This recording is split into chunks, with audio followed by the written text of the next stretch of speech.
Ok, pessoal, então agora os agonistas colinérgicos de ação indireta. Por que eles recebem esse nome, né? Agonistas colinérgicos de ação indireta? Porque eles vão aumentar o efeito colinérgico, porém eles não vão estar atuando nos receptores pós-sinápticos, e sim na enzima que degrada a acetilcolina. Eles inibem a acetilcolinesterase. Então, com essa inibição da acetilcolinesterase, vamos só lembrar o que a acetilcolinesterase faz? Ela degrada a acetilcolina, né? Colina e aspartato. Então, ela degrada essa acetilcolina. Se eu inibo a ação dessa enzima, o que vai acontecer? Eu vou reduzir essa degradação de acetilcolina. Se eu não estou tendo essa degradação de acetilcolina, eu tenho mais acetilcolina na fenda sináptica. Então, vou aumentar a atuação dela nos receptores pós-sinápticos. Então, com isso, eu aumento o meu efeito colinérgico, né? Meu efeito parasimpático. Então, por isso que ele é um agonista colinérgico de ação indireta. Ele aumenta o efeito colinérgico, porém, não diretamente no receptor pós-sináptico. Então, após estimular o receptor colinérgico, a acetilcolina é destruída pela enzima acetilcolinesterase. Os agentes anticolinesterásicos produzem seus efeitos ao inibir a acetilcolinesterase. A acetilcolina não é degradada e começa a acumular-se. Em consequência, seus efeitos são prolongados e aumentados, né? Então, aqui seria a atuação da acetilcolinesterase, gerando colina e acetato. Então, eu bloqueio essa ação aqui. Quando eu bloqueio isso, eu tenho um aumento aqui da concentração de acetilcolina na minha fenda. Como são utilizados, né, os anticolinesterásicos? Eles vão reduzir a pressão ocular em pacientes com glaucoma durante a cirurgia ocular e aumentam a motilidade do intestino e da bexiga. O fármaco que faz isso é a fisiostigmina. Podem promover a contração muscular em pacientes com miastenia grave. No caso, o fármaco que faz isso é a neostigmina. Ainda a neostigmina pode prevenir a distensão abdominal pós-cirúrgica e a retenção urinária, né? Que por um efeito da anestesia, é comum que muitos pacientes eles tenham essa distensão abdominal, porque eu perco tônus, né, da musculatura, perco a atividade, né, peristáltica desses órgãos gastrointestinais, né? Então, quando eu aumento a atividade colinérgica, lembra que o parasimpático é responsável pela digestão. Então, eu aumento esses movimentos peristálticos. Então, ele é muito útil em distensão abdominal pós-cirúrgica, assim como a retenção urinária, que também acontece pós-processo cirúrgico. Ela pode ser impedida, né, quando eu aumento a quantidade de acetilcolina, que lembra que o parasimpático também é responsável pela promoção da diurese, né? Então a neostigmina também faz isso. Podem também tratar a demência leve e moderada, do tipo Alzheimer, atuando no sistema nervoso central. Aqui é a nível do sistema nervoso central. E os antagonistas colinérgicos? Eu vou bloquear agora os efeitos colinérgicos, bloquear os efeitos parasimpáticos. Então, os bloqueadores colinérgicos, eles interrompem os impulsos parasimpáticos no sistema nervoso central e no sistema nervoso autônomo. São também denominados agentes anticolinérgicos, né? Justamente porque eu estou impedindo a resposta colinérgica. A farmacodinâmica desses antagonistas colinérgicos, eles bloqueiam os receptores colinérgicos, mas não são todos os receptores. A maioria desses antagonistas, eles atuam somente em receptores muscarínicos, o que é bom, porque se eu tivesse uma atuação tanto em receptores muscarínicos quanto nicotínicos, eu teria reações adversas muito intensas. Os principais agentes bloqueadores são os alcaloides da beladona, uma planta, né? Então são de origem natural. Então são quem? Atropina, iociamina, escopolamina, ipratrópio e oumatropina. Vamos pegar aqui como exemplo a escopolamina. escopolamina, nosso Buscopan, né? Então, para que se utiliza normalmente a escopolamina? Para dores abdominais, para cólica. Então, pensando que ele é um antagonista colinérgico, pensando que o meu sistema nervoso parasimpático é responsável por aumentar o peristaltismo, né, gastrointestinal, quando a escopolamina ela bloqueia esses movimentos peristálticos, essas contrações da musculatura lisa, o que vai acontecer? Eu impeço essas cólicas, então impeço essas dores na região abdominal, certo? Da mesma forma, o hipratrópio. A gente já viu que o sistema nervoso parasimpático ele é responsável tanto pela broncoconstrição quanto pelo aumento de secreções brônquicas. Então, quando você utiliza hipratrópio, é para quê? Para impedir, para promover um alívio da respiração, né? Um processo ali de falta de ar, dificuldade respiratória. Então, justamente você vai antagonizar, você vai impedir esse efeito de broncoconstrição e produção de secreções brônquicas que é realizado pelo parasimpático. Então, quando eu bloqueio esses receptores colinérgicos, eu impeço esse efeito. Por isso que ao utilizar o hipatrópio, as pessoas sentem um alívio e começam a respirar melhor. Então aqui tem um exemplo, né, acetilcolina tentando se ligar, e aí eu tenho antagonistas competitivos aí, no caso a atropina e escopolamina, que estão competindo pelo receptor muscarínico, e com isso a ação da acetilcolina fica reduzida. Os antagonistas colinérgicos são frequentemente utilizados no tratamento dos distúrbios do trato gastrointestinal, pois relaxam os músculos e diminuem as secreções gástricas. Podem ser utilizados também no quadro de bradicardia sinusal assintomática, que é quando os batimentos cardíacos estão muito lentos, causando hipotensão ou tontura. Então, eu quero antagonizar isso, né? Então, lembrando que o parasimpático ele vai reduzir batimentos cardíacos, né? Então, eu antagonizo isso, eu bloqueio esses receptores colinérgicos para que ele não reduza.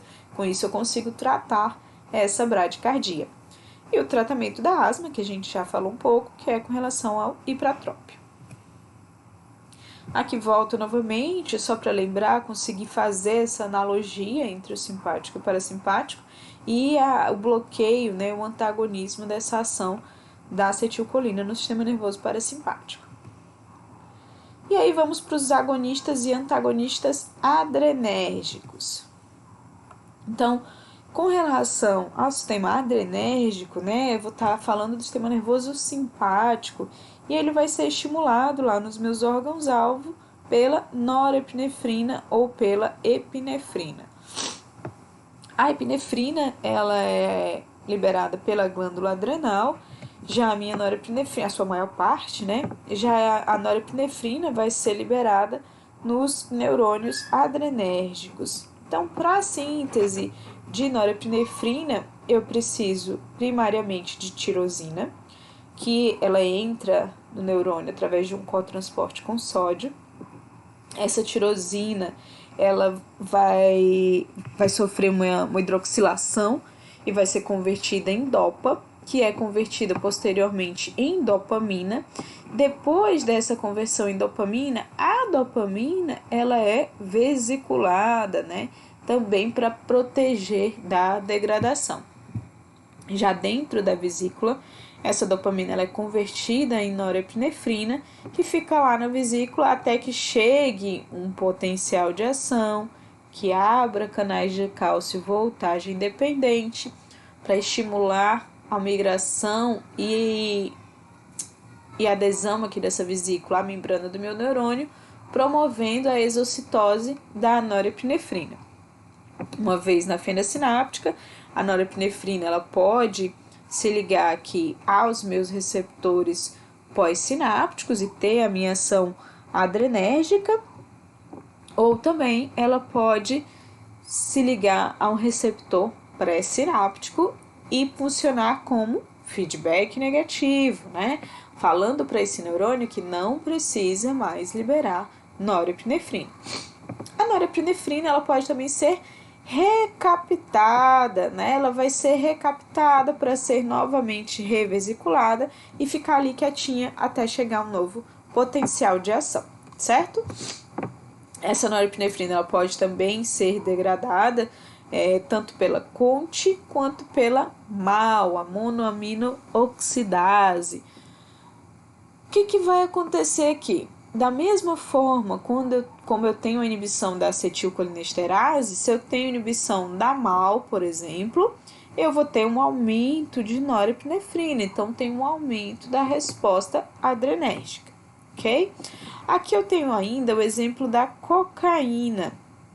A cocaína, ela age aqui nessa bomba de recaptação da norepinefrina, ela impede a recaptação da norepinefrina. Então, ela não volta para o meu neurônio pré-sináptico, ela permanece mais tempo aqui na fenda. Então, por isso que na cocaína eu tenho todos aqueles efeitos estimulatórios, né? Um dos motivos é pelo esse aumento da concentração de norepinefrina na fenda sináptica.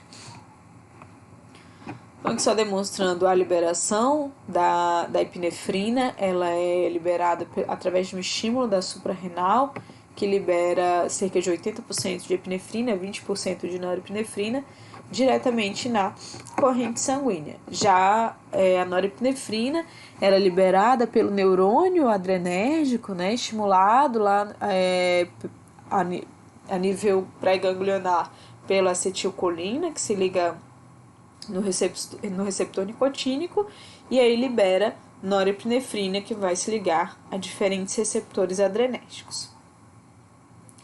Os receptores adrenérgicos, quem são esses receptores? Eu tenho receptor alfa 1, alfa 2, beta 1 e beta 2. O que eu preciso saber a respeito desses receptores?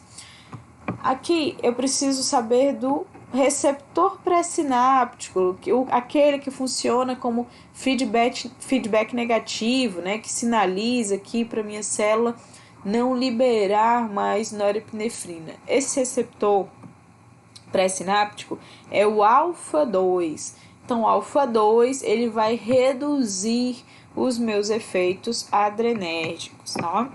Já o meu receptor alfa 1, ele é pós-sináptico, tá? Quando eu tiver a ativação desse receptor alfa 1, um dos principais resultados é a vasoconstrição e com isso aumento da resistência periférica e aumento da pressão arterial. Então aqui tem um resuminho desses receptores, o que acontece quando eu tenho ativação desses receptores, seja pela epinefrina ou pela norepinefrina. Então, o receptor alfa 1, ele vai promover uma vasoconstrição. Se promove uma vasoconstrição, consequentemente, eu tenho um aumento da resistência periférica e aumento da pressão arterial. Também promove midríase e também maior fechamento do esfíncter interno da bexiga urinária. Já o alfa 2, como eu falei para vocês, o feedback negativo, ele inibe a liberação de norepinefrina. Inibição da liberação também de acetilcolina e inibição da liberação de insulina. Aqui eu quero que vocês foquem mais nessa inibição da liberação de norepinefrina, tá? Que a inibição da acetilcolina e insulina é mais inespecífica. Beta 1, o que acontece quando eu tenho ativação de receptor beta 1? Receptor beta 1 ele é encontrado predominantemente no coração. E aí, quando ele é ativado, eu tenho normalmente taquicardia, aumento da lipólise, aumento da contratilidade do miocárdio e aumento da liberação de renina. Então, aqui, ó, beta 1, taquicardia e aumento da contratilidade do miocárdio. O que isso quer dizer? Eu aumento frequência e força de contração do músculo cardíaco, né? Então, eu vou conseguir ter um aumento tanto da frequência quanto de força de contração. Aqui também vocês podem ver que tem aumento da liberação de renina. Então, aqui eu tenho que lembrar lá do meu sistema renina, angiotensina, aldosterona, Então, toda vez que a minha pressão ela tem uma leve queda, eu tenho a liberação de renina para que eu consiga liberar a angiotensina 2 para promover vasoconstrição na periferia, com isso aumentando resistência periférica, além de aumentar a reabsorção de sódio e água, aumentando volemia, também aumentando pressão arterial. Já receptores beta 2, quando eu tenho um estímulo de receptor beta 2, eu tenho vasodilatação. Essa vasodilatação ela ocorre preferencialmente no leito da musculatura esquelética. Então, se você analisar que esses receptores são adrenoreceptores envolvidos na resposta simpática de luta e fuga, então eu preciso ter essa vasodilatação no leito da musculatura esquelética para quê? Porque eu preciso oxigenar essa musculatura, né? Eu vou exigir mais dela, certo? Então, por isso que com o estímulo de beta 2 eu tenho vasodilatação e diminuição da resistência periférica. E tenho também, broncodilatação, né? Isso aqui vai ser essencial para mim. Por quê? Porque eu tenho fármacos que eles são antagonistas de receptores beta, eles são beta-bloqueadores. E eu posso ter casos onde esse beta-bloqueador ele é específico para beta 1 ou não, ou ele bloqueia tanto beta 1 quanto beta 2. E aí eu tenho o quê? Efeitos adversos. Quanto mais específico for o meu fármaco para determinado subtipo de receptor, melhor, porque eu tenho um efeito mais específico, vou ter menos reações adversas. Se ele é mais amplo, quanto mais amplo ele for, pegar uma gama maior de receptores, mais efeitos adversos eu vou ter. Então aqui, quando eu tenho os beta-bloqueadores, se ele não for específico para beta 1, atuando só lá no coração para diminuir ou para regular a frequência cardíaca, ele vai atuar também a nível de pulmão, levando aos efeitos adversos. Os receptores adrenérgicos, então, a estimulação dos receptores alfa-1 vai promover vasoconstrição, particularmente na pele e nas vísceras abdominais, resultando em aumento na resistência periférica total e, consequentemente, na pressão arterial. Estimulação de receptores beta-1 vai fazer estimulação cardíaca característica, né? Então, aumentando força e frequência cardíaca. E estimulação de receptores beta 2 produz vasodilatação no leito vascular esquelético e relaxamento bronquial, né? Então, quando eu tenho um agonismo desse receptor beta 2, um estímulo desse receptor beta 2, eu tenho relaxamento bronquial, então tenho uma broncodilatação, então facilito, né, o processo de respiração. Os agonistas beta 2 seletivos, eles relaxam o músculo liso sem ocasionar efeitos no coração. Então, eu vou melhorar a questão respiratória desse paciente, porém, sem influenciar nada no coração. Já os antagonistas beta 1 seletivos, que são os beta-bloqueadores, né? Porém, que vão estar atuando somente em beta 1, eles exercem um bloqueio sobre o coração, sem bloquear os receptores beta 2 no músculo liso brônquico. Então, isso é muito importante se esse paciente é um paciente asmático, por exemplo. Eu vou usar um beta-bloqueador não seletivo? Não, eu tenho que usar um beta-bloqueador seletivo, né, que atue somente em beta 1, ok? Os fármacos adrenérgicos, eles afetam os receptores que são estimulados por norepinefrina e epinefrina, e eles se dividem em simpático-miméticos, né, miméticos, imitar, mimetizar, produzirem efeitos semelhantes àqueles produzidos pelo sistema nervoso simpáticos, e bloqueadores adrenérgicos ou drogas simpatolíticas, né, que bloqueiam os receptores adrenérgicos. Eu tenho os agonistas, eles podem ser de ação direta, ação indireta ou mista. Os agonistas de ação direta, eles são os que atuam diretamente nos receptores pós-sinápticos, né? Então, eles podem atuar tanto nos receptores alfa quanto beta, produzindo efeitos semelhantes ao da estimulação dos nervos simpáticos ou também liberando epinefrina pela suprarrenal. Os agonistas de ação indireta são os que não afetam diretamente os receptores pós-sinápticos, não se ligam aos receptores adrenérgicos, mas eles provocam a liberação de noradrenalina dos terminais adrenérgicos, então com isso eu aumento a minha resposta adrenérgica. Os agonistas de ação indireta são a anfetamina e a tiramina. E os agonistas de ação mista são os que ativam os receptores adrenérgicos na membrana pós-sináptica e causam a liberação de noradrenalina dos terminais pré-sinápticos. O fármaco que tem ação mista é a efedrina e a pseudoefedrina. Então aqui, de ação indireta, vou estar estimulando aqui liberação de mais norepinefrina pelo meu neurônio. De ação direta, vai estar atuando diretamente aqui no meu alvo pós-sináptico. E de ação mista, vou estar tendo as duas atividades, tanto o estímulo da liberação, quanto o estímulo direto do meu receptor pós-sináptico. Os bloqueadores adrenérgicos, eles vão se ligar aos receptores adrenérgicos, mas não vão iniciar a resposta adrenérgica, né?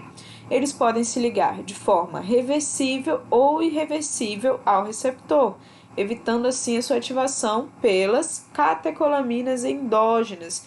Quem são as catecolaminas? Epinefrina, norepinefrina e dopamina, tá?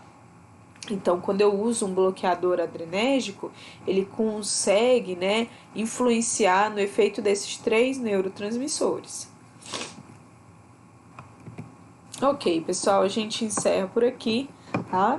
Qualquer dúvida, a gente vai ter o nosso fórum para esclarecer, ok? Muito obrigada.